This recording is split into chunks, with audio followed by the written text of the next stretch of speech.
Olá, pessoal! No vídeo de hoje, eu trago uma análise inspirada em um resumo comentado e adaptado das aulas do professor Gugu de Carvalho. Eu fiz uma curadoria especial do conteúdo, reuni os principais pontos e acrescentei minhas próprias reflexões sobre o tema. A aula discutiu a continuação do estudo dos frutos do Espírito Santo, retomando o tópico da bondade, e introduzindo a longanimidade e a mansidão, além de aprofundar a definição filosófica e etimológica dos conceitos de bem e mal. Bom, onde paramos? Alguém lembra? Alguém esteve presente na última aula desse curso aqui? Se bem que eu já tenho uma direção para hoje, mas se faltou alguma conclusão da aula anterior, a gente pode continuar da aula anterior.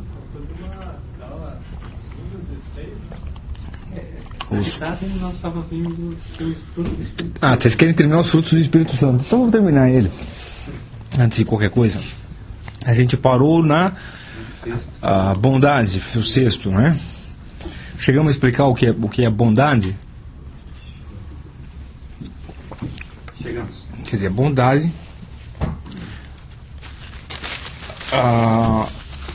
não deve ser confundida com a benignidade. Bondade consiste na execução do ato por sua própria perfeição intrínseca. Certo? Quer dizer, tanto a bondade quanto a benignidade, vamos dizer, não esperam nenhuma retribuição do ato pelas suas consequências. Embora, obviamente, as consequências naturais de um ato façam parte da sua perfeição intrínseca, o sujeito que faz um ato movido por benignidade ou por bondade não espera que nada disso retorne para ele.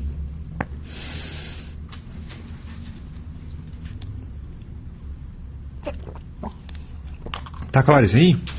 Quer dizer, bondade implica numa certa independência em relação ao critério muito mais banal de egoísmo e altruísmo. Quer dizer, as pessoas estão geralmente travadas numa alternativa entre altruísmo e egoísmo, mas essa alternativa não é real na maior parte das vezes. Quer dizer, na maior parte dos casos, não importa quem se beneficia com algo, com uma ação. Certo? Não, você está fazendo isso para você, não está fazendo para os outros. Olha, tanto faz. Se o ato, certo, é formalmente perfeito, se ele é perfeitamente adequado às circunstâncias, que importa quem se beneficia com ele? Está claro isso aí? Isso quer dizer, o interesse subjetivo de quem age, tendo em vista a bondade, não é nem que o ato resulte em algo para ele ou para os outros. Quando for um ato que resulta em algo para ele, ele vai fazer o ato segundo a sua perfeição. Quando for que resulta para os outros, ele também vai fazer o mesmo ato com a mesma perfeição.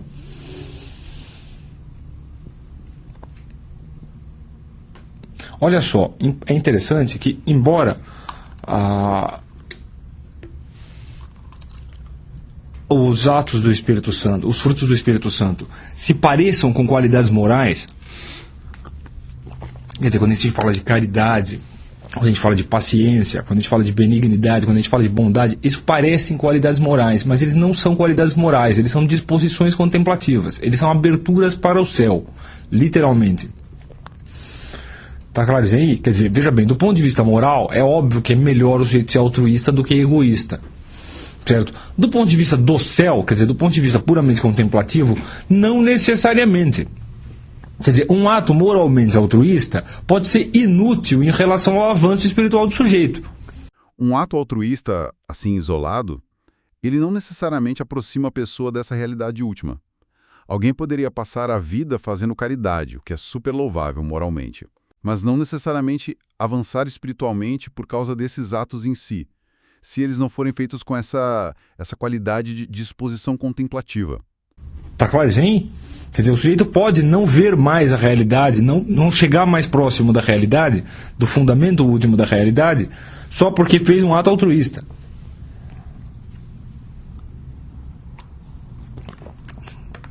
É evidente que quando um sujeito faz um ato que é moralmente altruísta, porque ele queria imitar o Cristo, ou porque ele queria imitar a Mohammed, ou porque ele queria seguir o caminho do Buda, uma coisa assim, isso sim tem alguma relação com o seu destino póstumo. Se o cristão faz um ato, certo, altruísta, por imitação do Cristo, ou o budista por instrução do Buda, é evidente que esse ato passa a ter um valor agregado, um valor que ele não tem só na forma do próprio ato, um valor moral. Agora, o valor moral de um ato não tende a libertar o sujeito espiritualmente no momento do ato mesmo, em razão do próprio ato. Veja bem, os atos altruístas ou os atos de grande valor moral feitos em nome da religião, legitimamente, quer dizer, a imitação do Cristo, a imitação do Buda, o ato mesmo não tem este poder intrínseco de libertar o sujeito. Isso quer dizer que o poder de libertação dele, o poder espiritual de um ato, da imitação do Cristo, depende da resposta que o Cristo vai dar àquele ato. Tá claro isso aí? Se o sujeito está se santificando, essa resposta tende a vir no decorrer da sua própria vida. Se o sujeito só está cumprindo a tradição, essa resposta tende a vir depois da morte. Tá claro isso aí? Um fruto do Espírito Santo não é uma coisa assim. É um ato que, pela sua própria natureza, se ele é realizado daquele jeito, ele efetivamente tende a abrir uma porta contemplativa. Veja bem, Espírito Santo é inteligência divina, é a mesma coisa. Então falar que algo é um fruto do Espírito Santo quer dizer justamente isso. Dizer, olha, isso aqui é o resultado, é uma obra de arte da inteligência divina. Logo, não é só um negócio assim, não, porque se você fizer isso, você vai ser um cara bom, um cara mais bonzinho. Tá claro isso aí? Certo? Isso quer dizer que o valor moral de um ato feito segundo um fruto do Espírito Santo pode ser pequeno. Ele pode ser até nulo. Quer dizer, isso aqui, olha, só não era imoral. Tá claro isso aí?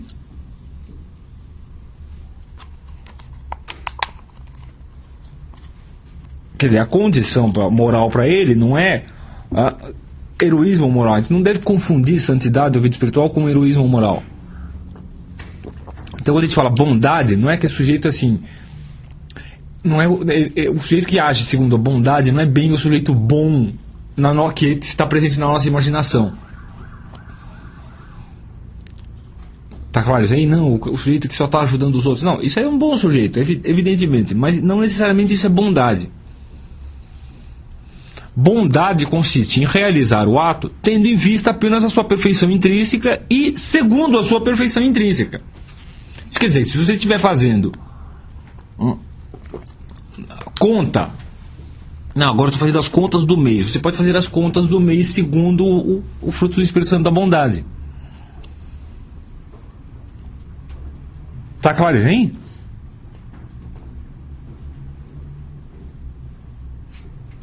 Por quê? Porque fazer as contas do mês não é imoral, certo?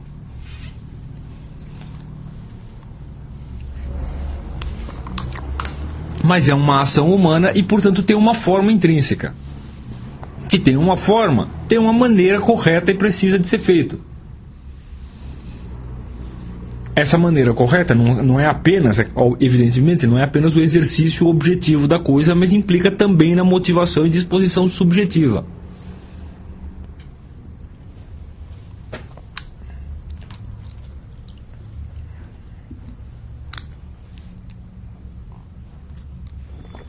Tá claro isso aí? Quer dizer, qualquer coisa pode ser feita segundo o fruto da bondade. Mas ele não necessariamente é um ato brilhante.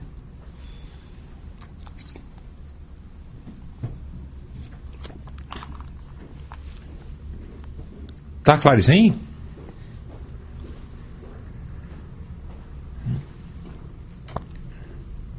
Um outro fruto, o fruto seguinte, é o fruto da longanimidade.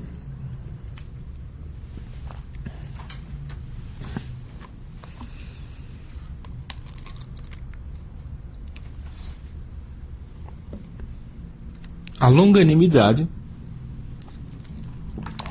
diferente da bondade, que esquece, vamos dizer, como que põe em suspenso os frutos do ato e pensa na própria forma do ato, a longanimidade age tendo em vista apenas os frutos intrínsecos dos atos.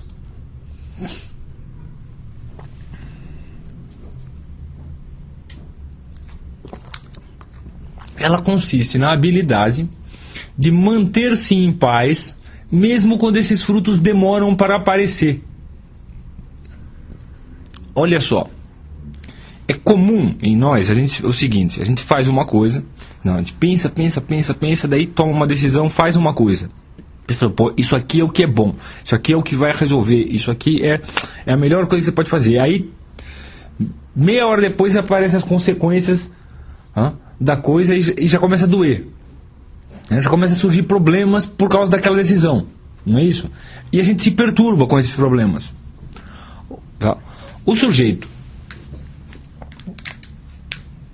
que é longânime, ele vai olhar aquelas consequências e pensar o seguinte: olha, de duas uma, ou o que eu fiz não era tão bom assim, e essas são as consequências naturais do que eu fiz, e aí, bem, se são as consequências naturais do que eu fiz, por que eu estou reclamando? Ou isso aqui é consequência de alguma outra coisa e não tem nada a ver com o que eu fiz. E aí eu posso esperar pacificamente os resultados do que eu fiz, porque eles virão para mim. Tá claro isso, hein? Quer dizer, o longânime, ele está sempre jogando com os resultados dos seus atos, e ele sabe que os resultados dos seus atos não vêm necessariamente imediatamente. Quer dizer, você pode fazer uma coisa e o que acontece logo em seguida não é consequência do que você acabou de fazer, mas consequência do que você fez no mês passado, daqui a um ano atrás, ou daqui a 20 anos atrás.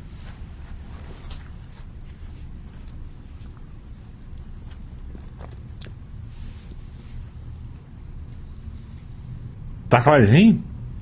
Quer dizer, ele não espera que os atos ofereçam uma resposta imediata. Ele sabe que os atos em última análise, ele sabe que todos os atos humanos só têm resposta no final da vida. Quer dizer, no fim da vida você sabe a resposta deles. Certa resposta clara e definitiva. Não, agora esse aqui é consequência irrevogável das minhas ações. Que até então, primeiro, tudo é revogável, e segundo, tudo está mesclado em ciclos de tempo diferentes. No mundo como o nosso, que exige resposta para tudo, feedback instantâneo, a longanimidade é a virtude de saber que o saldo final das nossas ações, a consequência definitiva, só se torna clara quando se tem a visão do todo, de uma vida inteira. Tá claro, hein? Isso quer dizer que o longânime, ele não se deixa perturbar por aparentes resultados dos seus atos.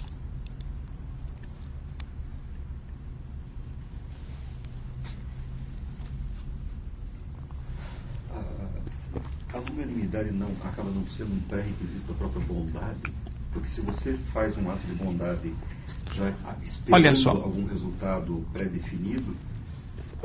Na verdade, não. Por quê? Veja bem, a longanimidade, a bondade...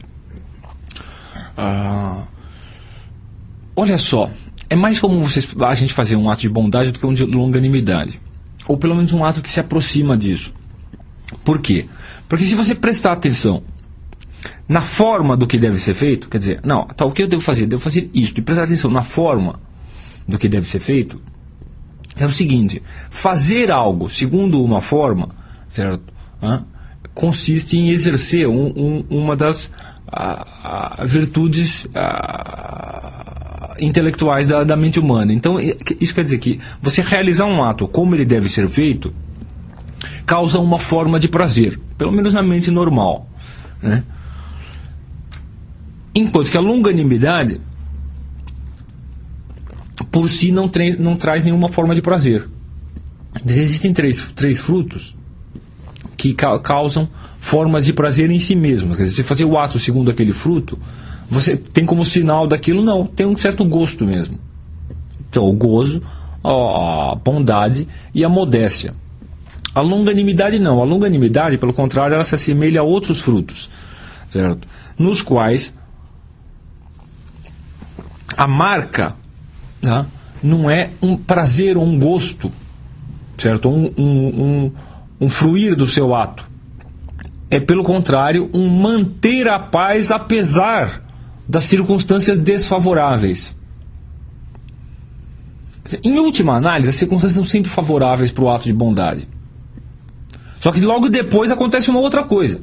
O que acontece? O sujeito que age segundo a bondade, habitualmente, ele faz uma coisa aqui, aí apareceu as consequências, tá bom, então nós temos agora um outro problema, então vamos resolver este outro problema. Fazer outra coisa. Ele pula de um ato para o outro. O longânime não, ele se estende em toda a sua biografia. Ele alcança até o final da sua biografia em cada ato.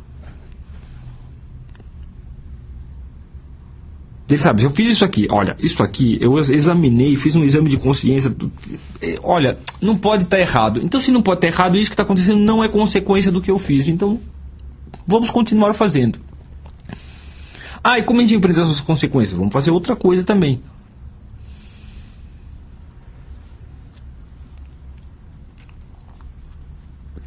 Tá claro isso aí? Quer dizer, a bondade não exige a longanimidade. Por quê? Porque a bondade, certo? Ela é sempre anterior às consequências de qualquer ato. Ela é sempre anterior a qualquer consequência. Porque ela está olhando, vamos dizer, a ação humana de forma pontual. Não, agora nós temos que fazer isto. Da onde veio isto? Para onde vai? Olha, pouco importa.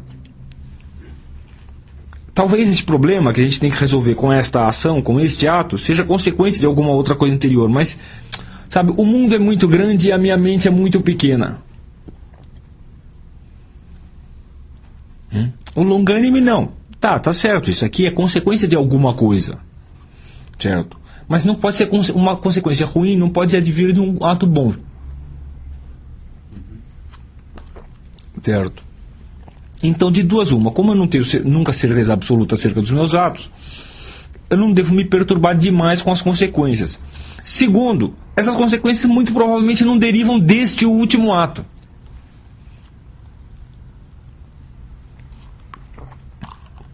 Se o fruto é bom, a árvore é necessariamente boa. Necessariamente boa, exatamente. Agora, tem como traçar, identificar exatamente as consequências com o ato em si? Tem, mas o único jeito de fazer isso é quando o sujeito consegue manter-se no estado de longanimidade. Com o tempo, no decorrer do tempo, as consequências dos atos feitos em longanimidade começarão a aparecer para ele como consequências justamente daqueles atos. Veja bem, para que as duas coisas apareçam, a relação entre um ato e as consequências apareça na mente do sujeito, é preciso que haja algo de comum no estado mental do sujeito entre uma coisa e a outra. É preciso que alguma disposição tenha se mantido a mesma. O longânime, ele se mantém durante muito tempo nas mesmas direções. Tá claro, hein? A gente no primeiro sinal de problema, opa, peraí, deixa eu mudar minha intenção aqui 5 graus para a esquerda ou para a direita. Não se trata apenas, veja bem, não se trata apenas de uma adaptação de estratégia, porque é evidente que qualquer um pode fazer um plano direitinho para fazer uma coisa, certo? Começa a fazer, surge um problema inesperado, obviamente você tem que adaptar a estratégia. Não é isso? Mas nós fazemos isso em perturbação.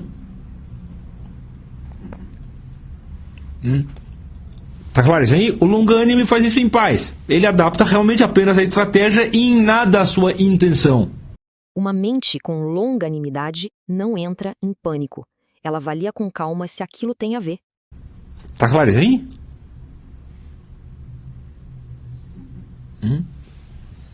Quer dizer, é essa paz entre o ato e as consequências, que se mantém entre o ato e as consequências, que permite ao sujeito ver quais são as reais ligações de atos e consequências.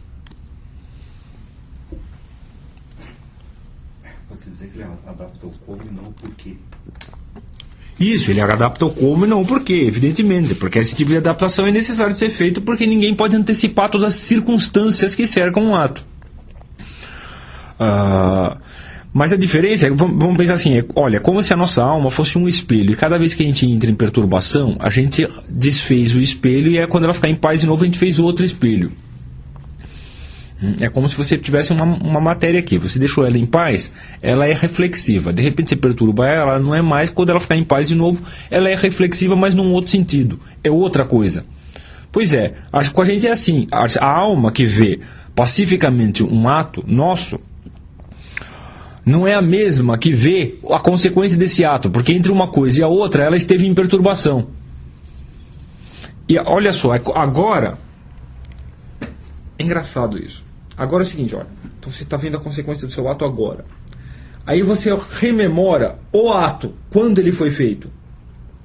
Só que você só pode rememorar ele através da névoa da perturbação. Porque entre ele e esse momento, houve o período de perturbação. Seria como o seguinte, vamos observar aqui a situação da sociedade e a situação da sociedade 20 anos atrás, ou 100 anos atrás, só que entre um período histórico e o outro, houve uma grande guerra. Então o que aconteceu? Nessa grande guerra, um monte de referências sobre como era a vida antes se perderam. Tá claro isso aí? Você não tem como ter mais a mesma clara referência da experiência anterior, porque você se lembra dela através de uma outra experiência.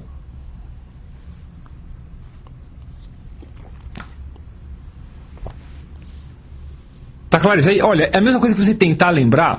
Faz o seguinte, o dia que você tiver uma briga com a sua esposa, uma briga com um amigo, uma briga com alguém, seguinte, tenta lembrar, depois da briga, os primeiros atos que levaram à briga. Todos eles vão aparecer para você sob o viés da perturbação da briga. Você nem os lembra claramente mais. Se depois da briga você perguntar, não, exatamente o que causou a briga, quais foram assim, as palavras, os gestos, os atos, você não vai saber. Tá claro isso aí? Mesmo que agora você já está calmo de novo. Mas entre um estado de calma e o outro teve um estado de perturbação.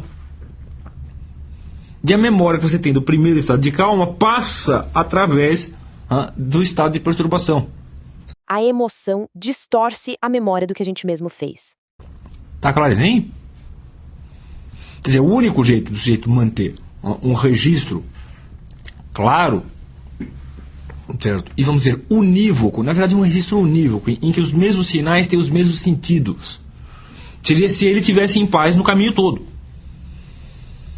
Se ele estiver em paz, imperturbado do ato até a sua consequência, quando chegar na consequência, o sinal que representa o ato tem o mesmo significado que os sinais que representam as consequências. Não são duas linguagens diferentes. Geralmente, para a gente entender as relações entre as consequências dos nossos atos que nós vivemos agora e os nossos atos anteriores, a gente tem que fazer uma tradução dos sinais. Porque as minhas memórias já não significam os fatos, significam os fatos filtrados por experiências que me perturbaram. Tá claro isso aí?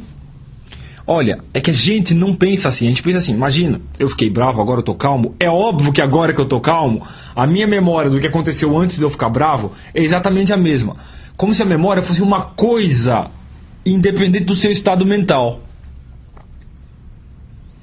Como se as memórias fossem arquivos que você tem num fichário, ao invés de serem atos mentais, que são todos sempre modificados pelos seus próprios estados mentais, pô. Tá claro isso aí? É que como a gente imagina a memória como arquivos num fichário, a gente pensa assim, tá, ó, teve uma confusão ali, mas o fichário tá aqui. Depois a gente volta ali no fichário, abre o fichário, as fichas são exatamente as mesmas.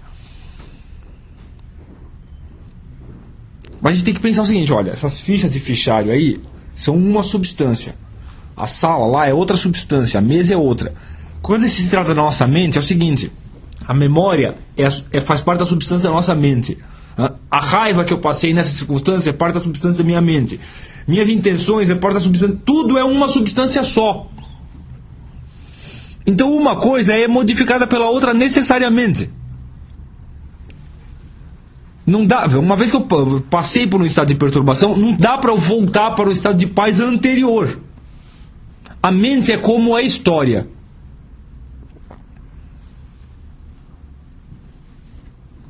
Você não pode voltar para o mesmo estado anterior. Você pode até recriar um estado análogo. Mas você não pode voltar para o mesmo estado anterior. Agora, para eu voltar para um estado análogo, eu preciso de uma referência qualquer que não dependa da minha própria mente. A gente acha que a memória é um arquivo guardado, né? Mas não é. Ela é um ato, sempre se refazendo. Tá claro, hein? Essa é a diferença entre a mente e a história. A história pode deixar registros, certo? Que não são necessariamente modificados pela geração seguinte. É claro que a geração seguinte pode modificá-lo se tiver interesse para fazer isso. Mas eles não são necessariamente modificados. Os fatos históricos não voltam mais, mas o registro deles fica mais ou menos inalterado.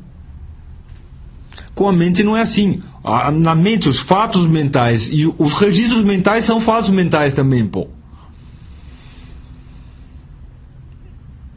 Então eles também não voltam.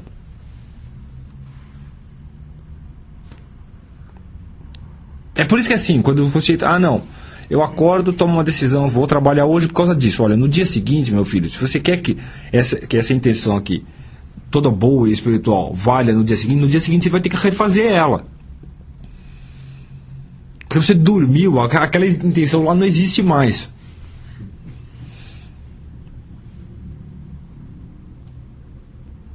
Agora você tem que reconstruir tudo.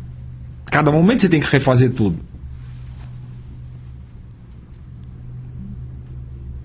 Porque a mente é como um rio. Essa comparação é até melhor. A água dele está sempre mudando e, mais ainda, ela no decorrer do longo tempo muda o leito do próprio rio. Nem o leito não é uma referência assim absoluta.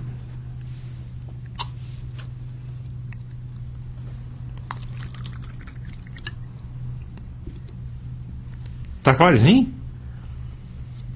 Quer dizer, isso só é possível quando, em relação ao mesmo ato, você mantém a mesma disposição. Desde o momento em que você tomou a decisão até o momento em que as consequências aparecem. Quando é assim, você percebe a relação entre uma coisa e outra.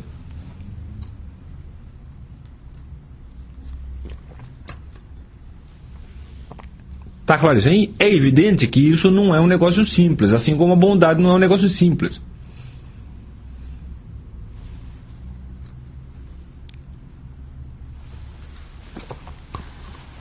Mas até então, todos os frutos do Espírito Santo são frutos do Espírito Santo.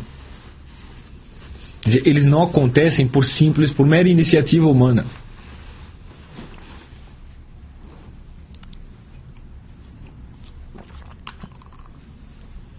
Tá claro isso aí? Deu para entender a longanimidade? Mais ainda, deu para entender esse processo pelo qual, na mente, as memórias não são as mesmas hoje e amanhã?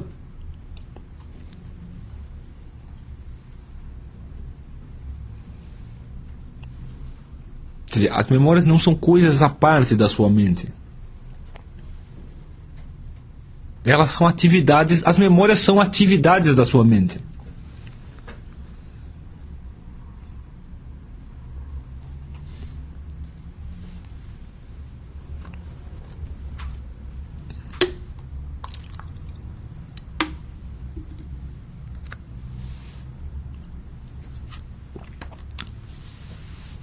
Tá claro, hein?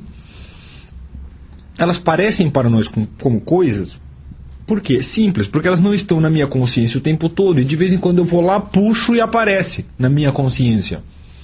Como uma coisa que está escondida numa gaveta que eu puxo e aparece. Quer dizer, o evento é cognitivamente semelhante.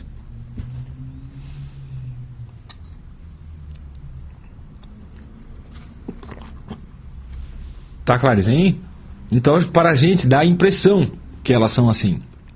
Dá a impressão que a nossa mente, olha só, isso é um erro comum que a gente tem. A gente se engana ao pensar que a nossa mente se estende ao mesmo limite da nossa consciência. Mente e consciência são fenômenos do mesmo tamanho, do mesmo alcance, da mesma extensão, mas não é assim. A mente é muito mais vasta do que a sua consciência de si mesmo. É evidente.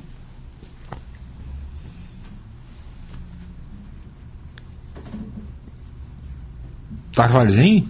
Quer dizer, é evidente que as nossas memórias não estão na nossa consciência o tempo todo, embora elas estejam na nossa mente o tempo todo. É evidente.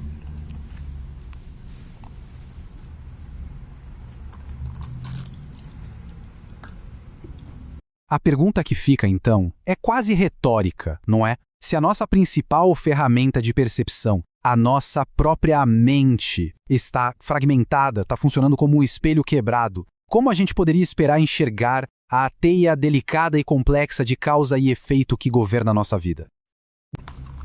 Daí vamos ao oitavo fruto. O oitavo fruto consiste na mansidão.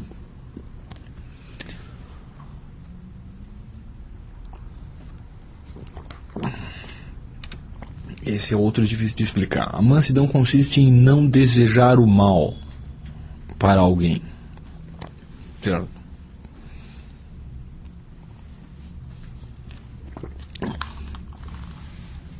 Vocês já tentaram não desejar o mal para alguém? Assim, num único ato. Não. Neste ato aqui eu não vou te desejar nenhum mal. Tentar a gente tenta. Pra gente mesmo. Olha, pra gente mesmo, em alguns momentos a gente consegue até, né? Bem raro. Pelo menos a gente consegue parcialmente. A gente não consegue, eu não intenciono nenhum mal pra mim. Mas até não, realmente não desejar, até pra gente mesmo não é tão fácil. Certo. Veja bem, o que é o mal? O que é desejar o mal?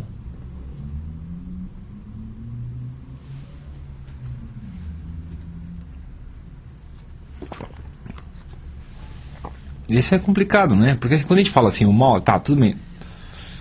Não vou estuprar aquela moça. Puxa, não desejo o mal para ela. Algumas coisas são evidentemente más. Não é isso? Outras são evidentemente boas. Então a gente pode dizer, quando o sujeito quer uma coisa evidentemente boa, ele é até bom. Quando ele quer uma coisa evidentemente má, ele é mau. Mas, em última análise, qual é a raiz real do significado dessas palavras? Bem e mal. Quer dizer, o que é que numa coisa faz com que ela seja má para o outro?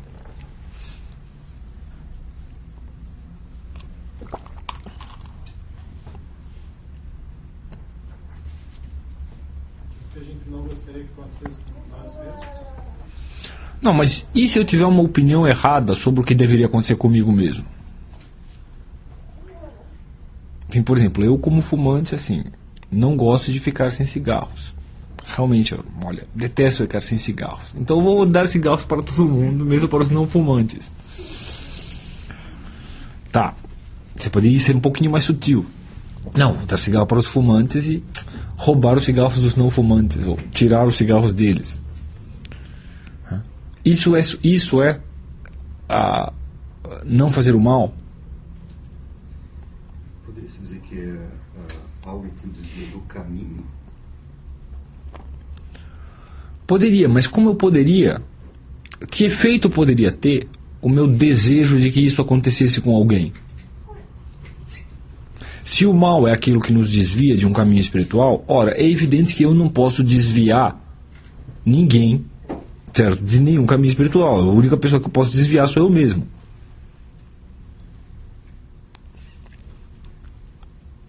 Não é isso? Então, por mais que eu deseje desviar, que o outro se desvie,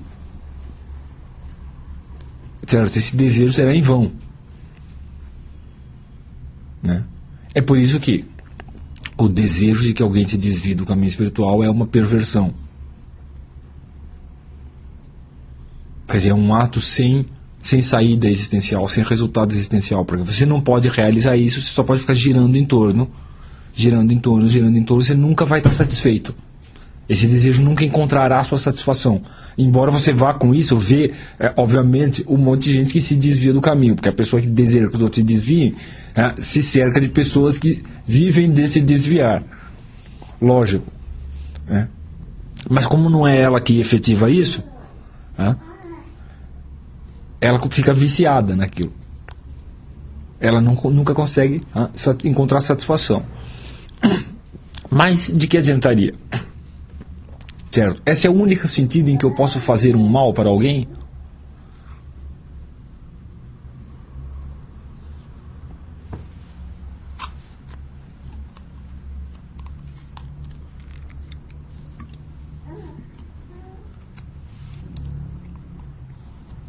Olha só, para a gente saber exatamente o que é um mal, basta a gente saber exatamente o que é um bem.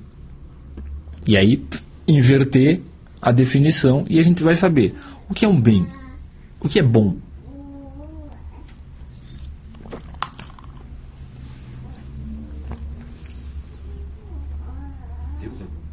Deus é bom. O café também. Não é? A água também. O que é bom?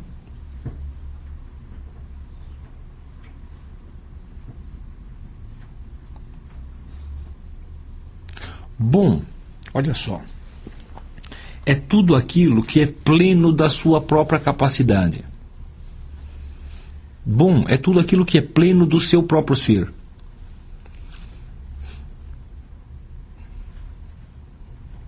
Esse é o primeiro sentido em que as coisas são boas.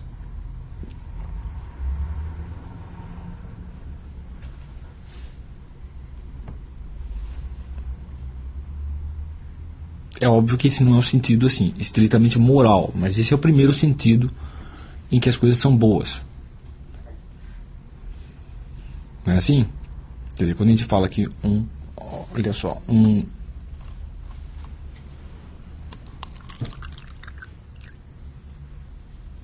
quando você fala que o sol é bom, quando você fala que esse foi um bom dia,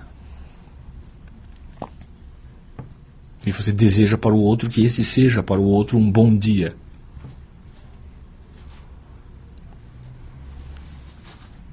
O que você está desejando quando você fala bom dia? Você está dizendo que o dia ofereça para o sujeito justamente aquilo de que o sujeito precisa. Não é isso?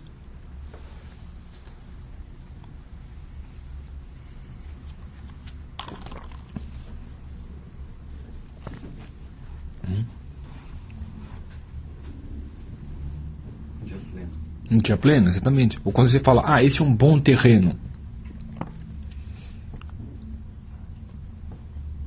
Por que você está pensando? Você está pensando, eu vou construir uma casa aqui, então é bom. Tem aqui, olha, tem umas árvores ali, tem uma parte plana aqui, tem uma nascente ali. O sol pega bem aqui, o clima. O clima é bom. Esse, bom, em primeiro lugar, significa isso. Não é isso? Olha só.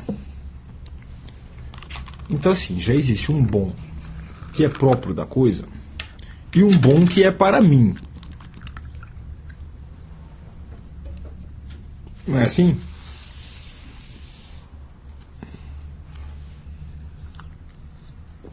Então se eu falar de um bom leão, eu posso falar de um bom leão em dois sentidos. Um considerando aquilo de que o próprio leão necessita para ser leão. E falar, este leão aqui é completo.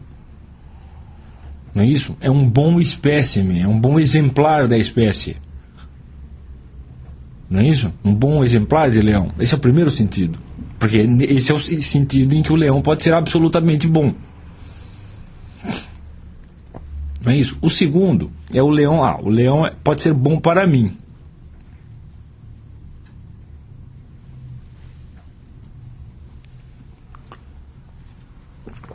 Tá claro isso aí?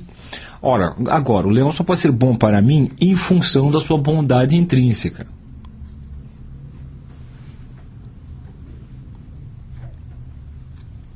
Então, por exemplo, suponha que o leão... eu treinei o leão para cuidar de mim e me proteger dos assaltantes.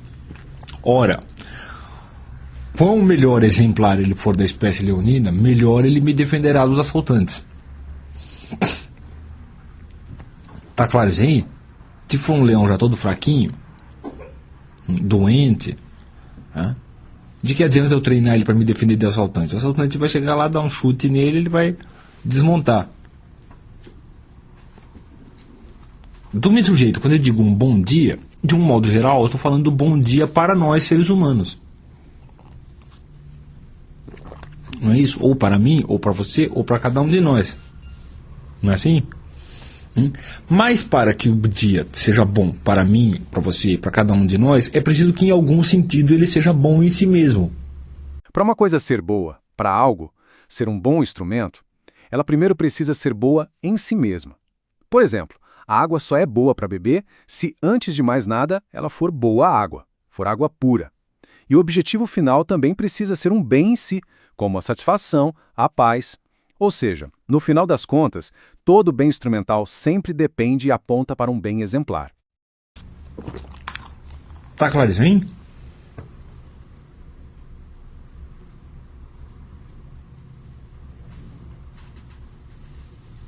Não é assim? É que olha só, a gente tende a pensar que a palavra dia significa um ciclo astronômico. Mas a palavra dia não significa um ciclo astronômico. Ela significa outra coisa, que coincide com um ciclo astronômico.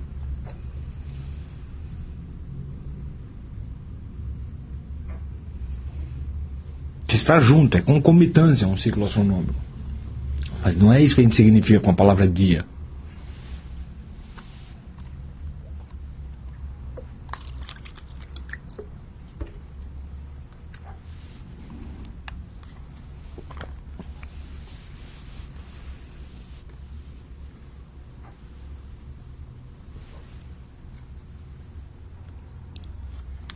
Se fosse um mero ciclo astronômico, que a gente chamasse com a palavra dia, apenas o ciclo astronômico, não teria nenhum sentido falar bom dia. A expressão bom dia seria desprovida de significado. No entanto, todo mundo usa essa expressão e entende seu significado com a maior naturalidade. Esse negócio das palavras, da gente olhar o que a gente realmente quer dizer com cada uma das palavras, faz muita diferença. Né? Outro dia eu estava lendo um autor persa não árabe explicando o que significa a palavra nur em árabe. Nur literalmente é luz. A palavra nur significa luz. Ele fala, mas o que nós queremos dizer com esta palavra? Eu falo, não, olha, ele vai mostrando, e tu vai falar, primeiro luz nós queremos dizer isto aqui, olha. O que a gente vê. Depois queremos dizer aquilo. E ele vai mostrando como um significado vai dependendo do outro, até ele achar o significado original do qual todos os outros significados dependem. Se você fizer isso com dia, você vai ver que dia não significa o período astronômico, mas dia significa a oportunidade para agir, a ocasião da ação, a ocasião de atividade.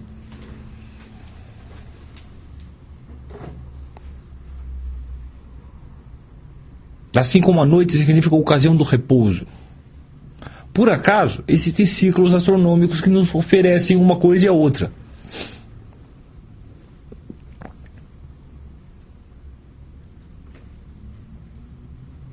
Quando você diz bom dia, você está querendo dizer o seguinte, que olha, que esta seja para você uma plena ocasião de atividade. Ofereça todas as possibilidades para você agir segundo o que você quer, para você fazer o que você está planejando. Que essa seja uma ocasião de atividade plena ou boa. Do mesmo jeito que quando você fala boa noite, você está se referindo ao contrário.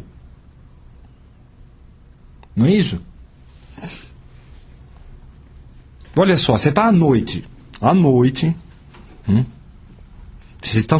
Você e um amigo estão saindo do restaurante. Você está indo para casa dormir. Ele está indo para, sei lá, para uma casa noturna para encontrar outros amigos, para se divertir. Ele não tem nenhum receio de te falar boa noite, mas você tem uma certa resistência de falar boa noite para ele, não tem? Fala bom dia, então. Deu para perceber?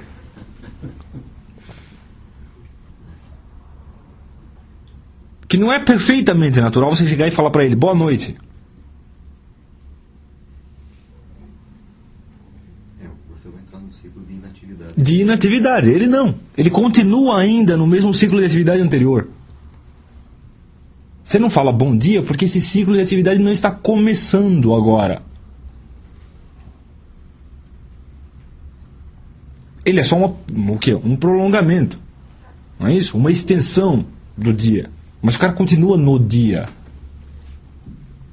Deu para entender isso aí? Não é natural se despedir dele com boa noite. E se os dois estivessem partindo para novas atividades, ainda que diferentes, eles não se despediriam com boa noite.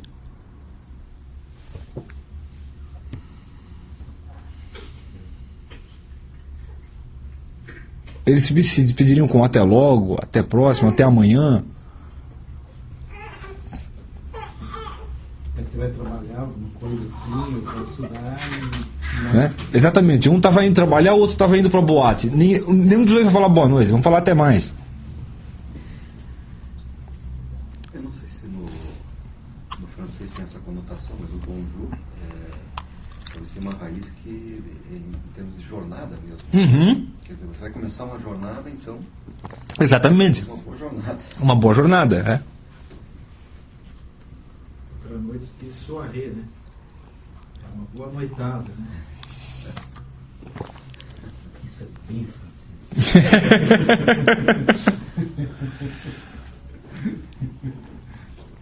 Mas está claro isso aí, quer dizer, você realmente, com dia e noite, você não se refere em primeiro lugar aos ciclos astronômicos.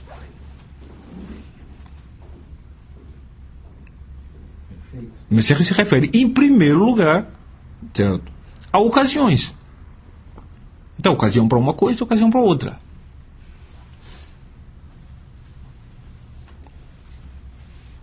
Se não fosse assim, seria muito difícil que a expressão bom dia e boa noite tivesse algum sentido.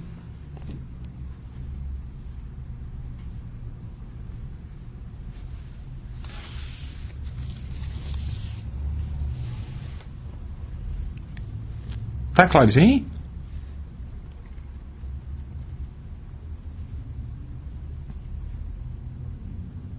Por que a gente reclama de um dia em que só chove? Porque a gente não dá gosto falar bom dia quando só chove. Quando a gente ouve alguém falando bom dia e está chovendo. Porque um dia de chuva excessiva não é geralmente a melhor ocasião para o exercício da sua própria liberdade, para a realização dos seus planos. Assim, fora o agricultor, acho que ninguém sente gosto quando ouve bom dia num dia que está chovendo.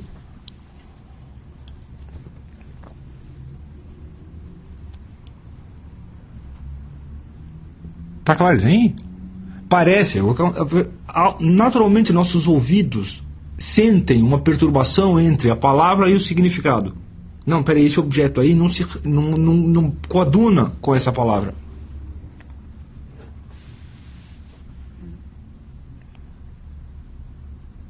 É só para vocês perceberem exatamente o que a gente quer dizer com bom e com mal. E para a gente ir percebendo claramente.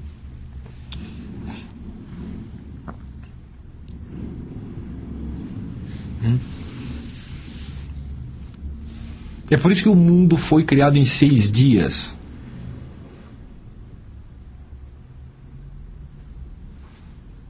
Isso quer dizer que a atividade divina que gera o mundo se dá em 6 planos distintos. E da primeira atividade não se segue necessariamente a segunda. É preciso uma nova, vamos dizer, iniciativa divina. Tá claro, hein? Quando Deus fala que Ele criou o mundo em 6 dias, pensa bem. O que significa dia? Se dia significa um ciclo astronômico, isso não tem sentido. Se dia significa, certo, justamente um palco de atividade, bom, tem total sentido. É evidente que Ele criou o mundo literalmente em 6 dias.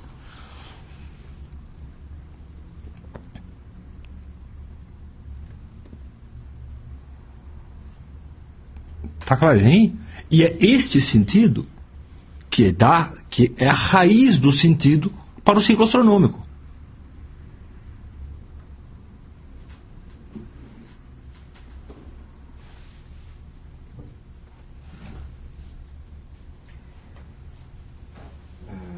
Não existe aí uma conotação de poder também, porque... Sim, existe uma conotação de tudo. Sim. Existe uma conotação de poder, claro, evidentemente. Deus criou o mundo em 6 milhões de dias. Tá bom, né? Aí até eu, né? Eu e mais uma equipe, uma boa equipe de engenheiros. Poderia ter gente se credenciando. Claro, tem isso. Mas o negócio é que, se você entende essa raiz e significado da palavra dia, você percebe que não faz sentido falar que o mundo foi criado num certo número de dias.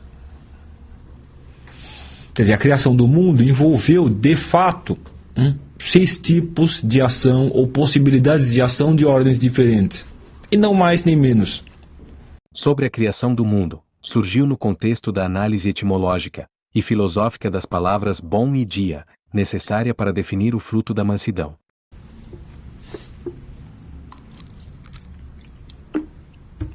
De fato é assim, é exatamente a isso que a Bíblia se refere quando ela fala em 6 dias ali.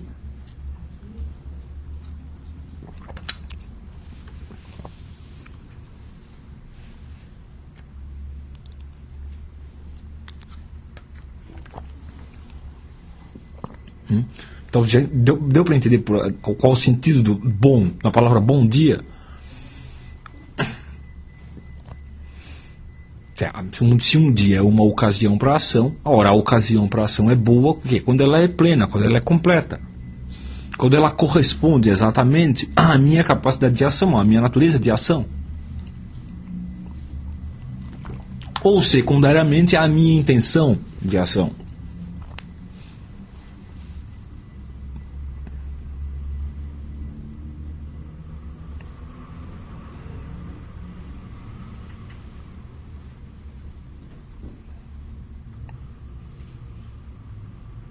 Tá clarinho?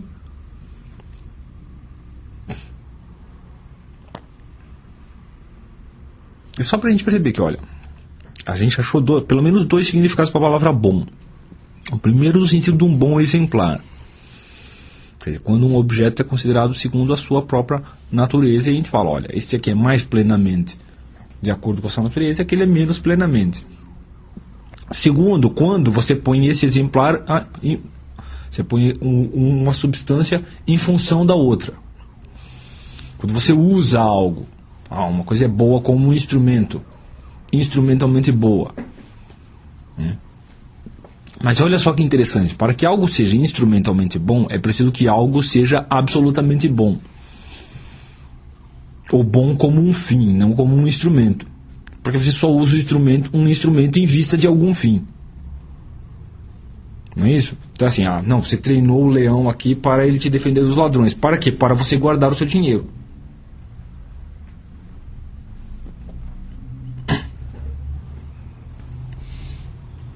Tá claro? E para que o leão seja instrumentalmente bom, é preciso que o dinheiro seja finalmente bom. Ou o dinheiro daí é um instrumento para uma outra coisa, uma hora chega num fim. Esta coisa tem que ser boa no sentido do exemplar.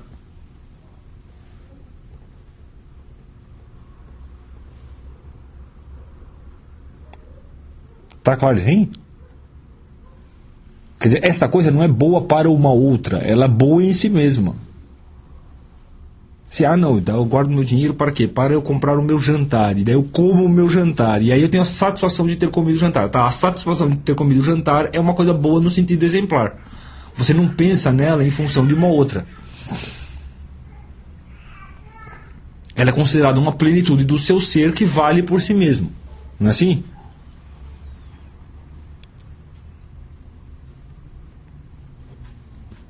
Tá clarinho? O seu estado de satisfação ele é bom no mesmo sentido que o leão como exemplar é bom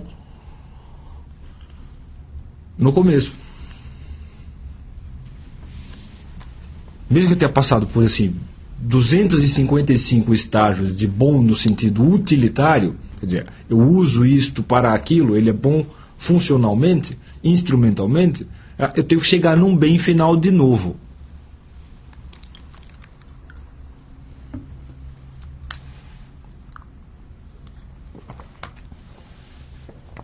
Não é assim? Sim, você pode até dizer, olha, tá aqui, olha, criei as ovelhas, matei as ovelhas, assei as ovelhas, comi.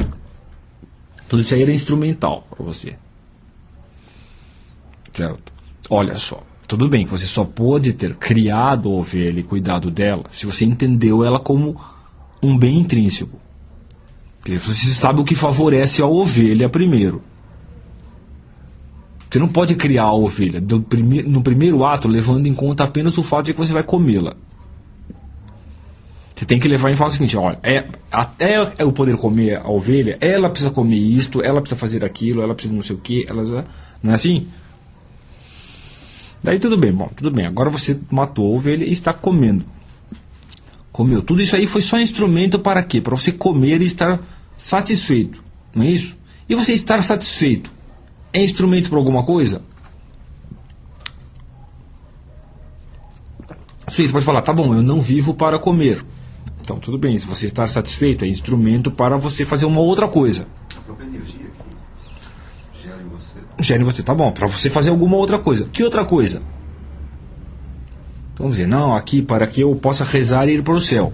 Ótimo, rezar e ir para o céu. Então, você está rezando para ir para o céu. Ir para o céu. Não, agora acabou, chegou, esse é o ponto final. Ir para o céu já é bom em si mesmo, ele não precisa ser bom para fazer uma outra coisa.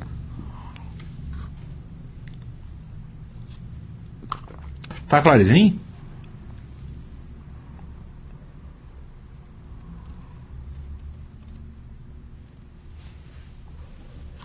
Olha só. Todo o bem instrumental, todo o bem do instrumento deriva da bondade exemplar do instrumento inicial, da bondade intrínseca da primeira coisa e da bondade intrínseca da finalidade, do último bem.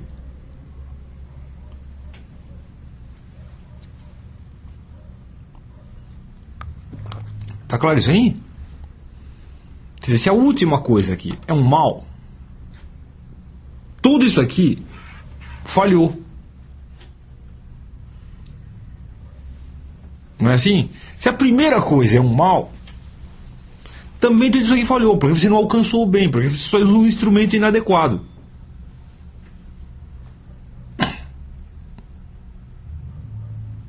Tá claro isso aí? Quer dizer, se o primeiro termo for mal, todos os intermediários serão maus, e o último jamais será alcançado, e isto também é um mal se ele for um bem. Opa.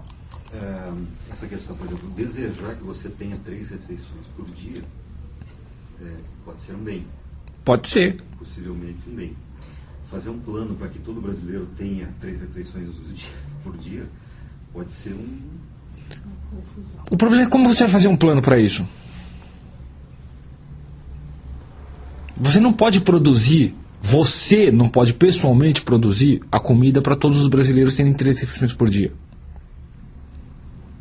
Você pode olhar o seguinte, não, espera aqui, olha, com as minhas posses, para quantas pessoas eu posso dar 3 refeições por dia? Esse é um plano razoável, você pode fazer esse plano.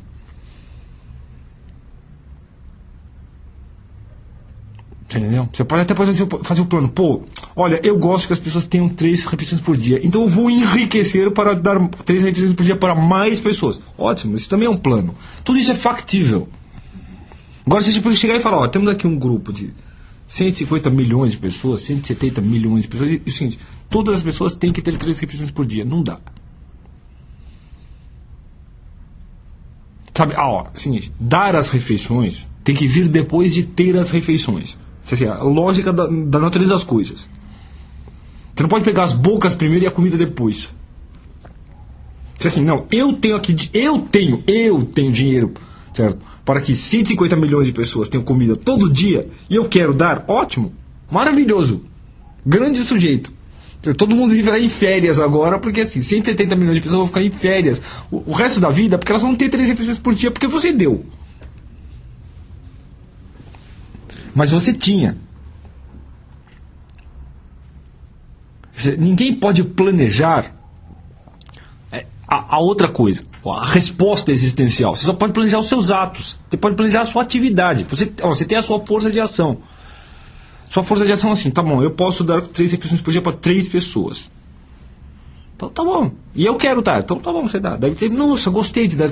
Eu quero fazer para 5. Quero fazer para 10 mil. Não tem problema. Mas eu quero fazer.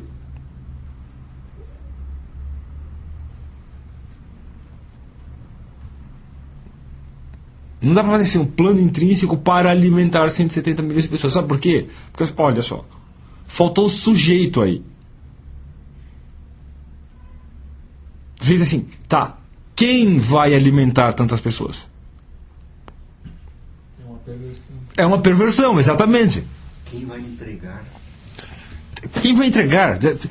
Olha, não dá para ter. Você colocou o verbo, você entendeu? O objeto, e não tem o sujeito. Tá bom, então não dá para existir isso, filho. Isso é exatamente uma perversão. Na verdade, o que você está querendo dizer com isso é o seguinte, olha, nós temos que criar um mecanismo pelo qual cento e tantas milhões de pessoas se alimentam sempre. Tenho 3 refeições por dia. Mas não dá. Entendeu? Isso daí é assim, sabe, o caldeirão mágico. É isso que você está dizendo. Não dá para fazer um bem sem a gente. Você pode até falar o seguinte, olha, muitas pessoas estão passando fome aqui. Então o que nós vamos fazer?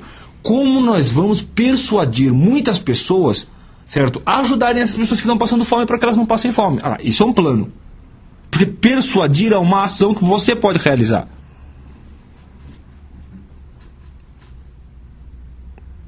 Você entendeu?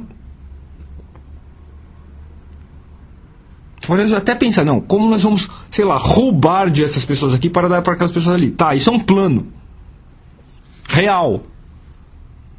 Assim, eu vou roubar, seja através dos impostos, seja através de qualquer meio, certo?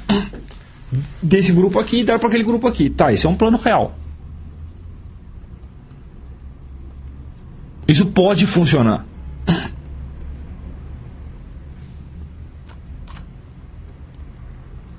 Mas o negócio é assim, quando o sujeito vai fazer um plano, só pode ter um sujeito, ele. Não tem outro jeito.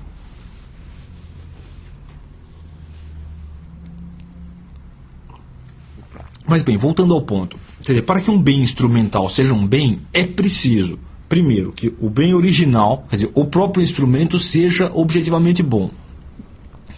Certo? Segundo, que a finalidade seja também objetivamente boa. Se uma dessas coisas não for boa, vai falhar. Ou vai falhar porque você não obteve o bem final, ou porque você obteve e ele não era um bem.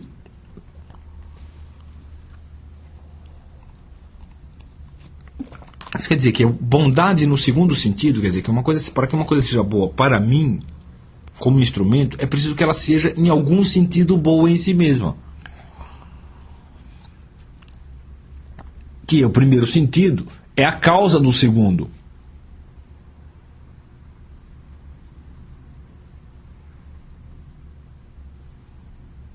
Tá claro, hein?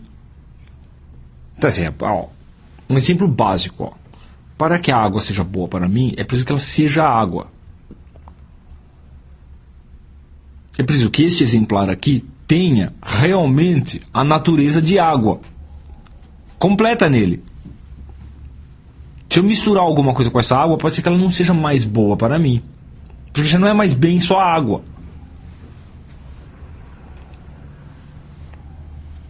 Tá claro, hein?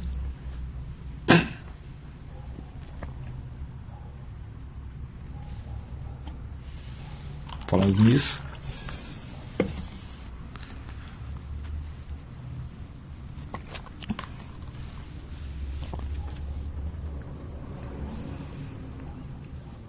Tá claro, hein?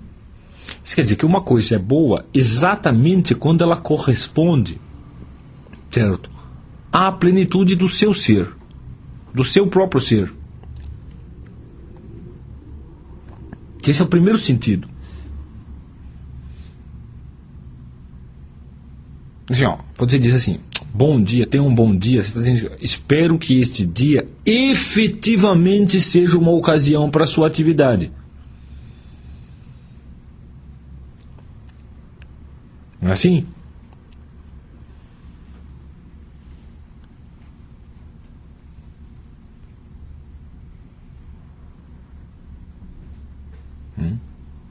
Ou quando você diz, aquele é um bom exemplar de leão, o que você quer dizer? Que esse leão efetivamente te mostra o que é ser leão.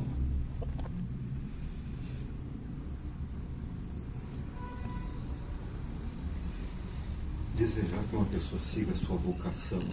Sim, desejar que a pessoa seja... Desejar. Sim, uma pessoa que segue uma pessoa que segue a sua vocação, ela é em algum sentido boa. Nisso que ela não... Veja bem, não estamos falando ainda de bondade moral. Ela pode ser uma maior canalha, mas se ela exerce a vocação dela, ora, obviamente, nesse sentido, ela é mais completa do que o outro que não segue.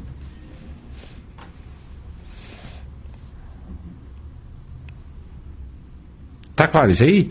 Isso quer dizer que é o seguinte: se é assim, se um ente é bom, em primeiro lugar, em função da sua natureza, certo? Ele é bom, é bom para ele, em segundo lugar, aquilo que tem relação com a sua natureza.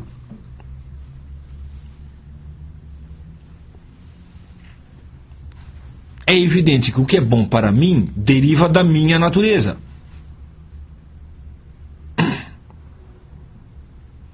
Não é isso?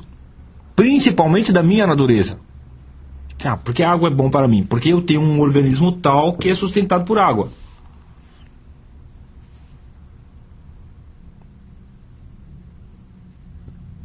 Tá claro isso aí? É que, olha, isso aí vale para a mesma coisa que quando eu uso as coisas como instrumentos. Ó, é preciso que a água seja boa em si mesma, que ela seja como água. É preciso que eu seja bom. Quer dizer, o meu organismo tenha uma certa natureza, uma certa ordem. Além disso, a água, além de ser boa em si mesma, o meu organismo ser bom em si mesmo, a água é boa para mim.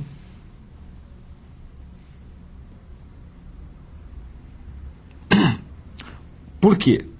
Por uma certa função, uma certa compatibilidade da minha natureza com a água.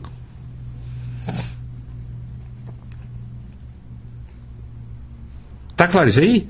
Quer dizer, se eu quero fazer algo para você, olha, se eu quero desejar algo para você, e eu quero que esse desejo seja bom, é preciso que esse desejo, o objeto do desejo, corresponda a uma necessidade da sua natureza, não da minha.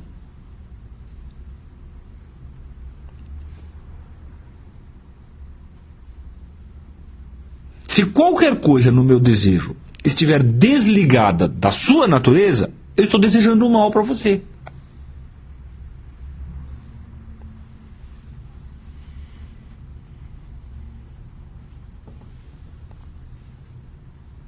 Tá claro isso aí?